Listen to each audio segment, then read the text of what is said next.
दोस्तों, लाल किले धमाके पर टीआरटी वर्ल्ड की हेडलाइन थी deadly blast near India's red fort, raises terror concern security failure suspected.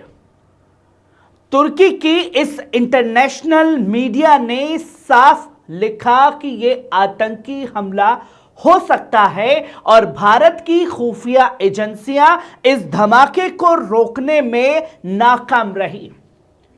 उन्होंने सैटेलाइट इमेजेस, आई विटनेस और फॉरेंसिक सस्पेक्शंस के साथ एक रिपोर्ट छाप दी है। टीआरटी ने लिखा कि धमाका हुंडई i20 में हुआ, जो लाल किले के पास हाई सिक्योरिटी जोन में रेड लाइट पर खड़ी थी और दिल्ली पुलिस ने कोई हरकत नहीं की। यह रिपोर्ट भारत की तथाकथित राष्ट्रीय मीडिया यानी गोदी मीडिया के मुंह पर एक करारा तमाचा है। वक्त और जगह, हालात क्या बने, यह सब कुछ काला चिट्ठा जो है वो छाप दिया है। टीआरटी ने बताया कि सोमवार शाम को 7 बजे जगह था लाल किले से चंद मीटर की दूरी पर एक ट्रैफिक सिग्नल। गाड़ी थी हुंडई i20 जिसमें अचानक बड़ा धमाका हुआ। आसपास खड़ी गाड़ियां, ऑटो, रिक्शे जल गए और 29 लोगों की मौत हुई, कई गंभीर रूप से घायल हैं। टायर नहीं फटा था, गाड़ी ही फटी थी। आग का गोला बन गई, जिसने खुल करके इस बात को छापा और बताया कि कितना बड़ा एक फेलियर था।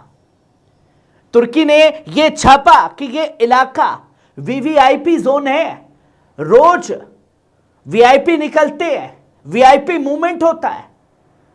सवाल यह है कि एक संदिग्ध कार इतनी देर तक ट्रैफिक सिग्नल पर खड़ी कैसे रही। यह हम नहीं बल्कि टीआरटी मीडिया छाप रहा है। कहां थे सीसीटीवी मॉनिटरिंग अफसर, यह सवाल पूछ रहा है तुर्की मीडिया, जो गोदी मीडिया नहीं पूछ पा रहा। आईबी, रॉ, दिल्ली पुलिस की पेट्रोलिंग टीम क्या कर रही थी। धमाके के बाद भी पुलिस को घंटों लगे परिसर को पूरी तरह सील करने में, आखिरकार क्यों।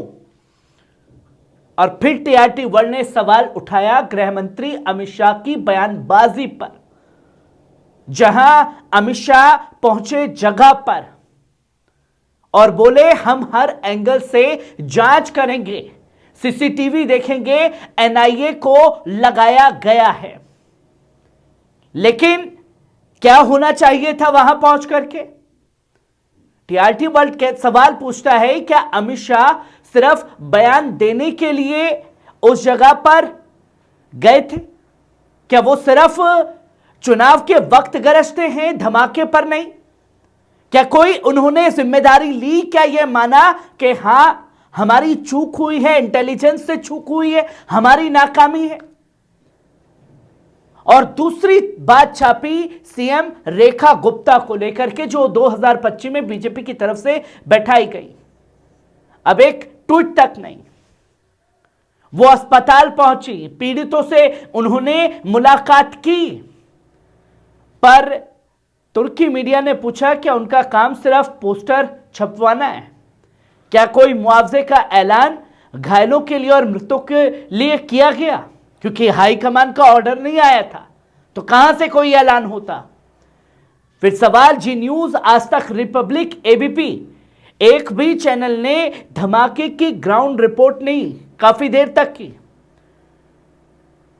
आग के बीच चीखते लोगों को नहीं दिखाया गया, एंगल निकाला गया मुसलमान मुसलमान मुसलमान, ना लाशों की कोई सच्चाई दिखाई गई। उन्हें सिर्फ फिल्मी विवाद, हिंदू मुस्लिम बयान और पाकिस्तान की बकैती में दिलचस्पी थी कि कहीं से पाकिस्तान एंगल, कई नाचते गाते पत्रकार नजर आए। टीआरटी वर्ल्ड की रिपोर्टिंग की, जहां भारतीय मीडिया बाड़े के बाहर खड़ी थी, वहां टीआरटी वर्ल्ड के जर्नलिस्ट तमाम चीजें छाप रहे थे। उन्होंने यह बताया कि धमाके में मारे गए लोग मुस्लिम भी हैं, हिंदू भी हैं, पर क्यों मुसलमानों के नामों को अज्ञात बताया गया? बाकी नामों को क्यों दबाया जा रहा है? किसी ने नहीं कहा कि ये सब भारतीय थे, सिर्फ नाम देखकर मजहब ढूंढ लिया गया और अशोक को मारा गया है, अशोक मर गया है इस हमले में, यह बताया जा रहा है। वो मुस्लिम ड्राइवर था जिसने ये हमला किया, इस पर फोकस सबका था। इस हमले में मरने वाले लोग भारतीय थे, ये क्यों नहीं बताया जा रहा है? टीआरटी वर्ल्ड ने सवाल पूछा। पुलिस ने यूएपीए के तहत मामला दर्ज किया है, यानी आतंकवाद की धाराएं, यह आतंकी घटना थी। नेशनल इन्वेस्टिगेशन एजेंसी यानी एनआईए को जिम्मा सौंप दिया गया है। फिर भी टीवी पर सिर्फ एक हादसा कहा जा रहा है।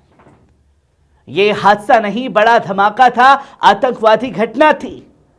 आतंकवाद की खबर को भी प्रोपेगेंडा बना दिया गया है। क्या मुस्लिम नाम मिल रहे हैं यह बताया जा रहा है, पर मरने वालों में मुसलमान है यह नहीं छापा जा रहा। फॉरेंसिक जांच जारी है। कहा गया है कि गाड़ी में उच्च श्रेणी का विस्फोटक पदार्थ था, पर 24 घंटे बाद भी रिपोर्ट पब्लिक नहीं की गई। क्या था, क्या नहीं था, कितने लोग, अभी भी संख्या छुपाई जा रही है मरने वालों की। क्या सरकार छिपाना चाह रही है? ये सवाल टीआरटी वर्ल्ड में गूंजे हैं। मोदी सरकार सिर्फ चुनावी सरकार या सुरक्षा देने वाली सरकार भी बनेगी? उन्होंने कहा कि G20 में चमकाते पोस्टर थे, इंडिया गेट पर लाइट शो था, लेकिन लाल किले के करीब धमाका हुआ और प्रधानमंत्री श्री नरेंद्र मोदी जी एक ट्वीट करते हैं, ना पीड़ितों से मुलाकात, ना हादसे की जगह पर जाना। अब मुझे याद आता है एक पल जब हमने पढ़ा था किताबों में, अखबारों के पन्नों में अपने बड़े बुजुर्गों से, जब कांग्रेस के टाइम पर ऐसा धमाका हुआ था तो उस दौरान गृह मंत्री ने इस्तीफा दे दिया था। क्या देश के गृह मंत्री यह जिम्मेदारी कबूल करेंगे कि उनकी एक बड़ी नाकामयाबी थी उनकी इंटेलिजेंस की? लाशों की तस्वीरें ब्लर कर दिखाई गई, सीधा सीधा कई नेशनल टेलीविजन पर दिखाए गए, जांच एजेंसियों की आलोचना की बचाया गया। जनता के सवाल हैं जिनका जवाब नहीं मिल रहा है। धमाके के लिए असल जिम्मेदार कौन है? किसकी जिम्मेदारी थी सिक्योरिटी की? सीसीटीवी का डेटा कब सार्वजनिक होगा? और सबसे बड़ा सवाल, गाड़ी के मालिक का नाम क्यों छुपाया जा रहा है? सलमान पहला ऑनर था, सलमान ने देवेंद्र को गाड़ी भेजी, देवेंद्र ने आगे किसको बेची? सिर्फ सलमान से तारिक का कनेक्शन जोड़ दिया गया, बीच का देवेंद्र कहां है?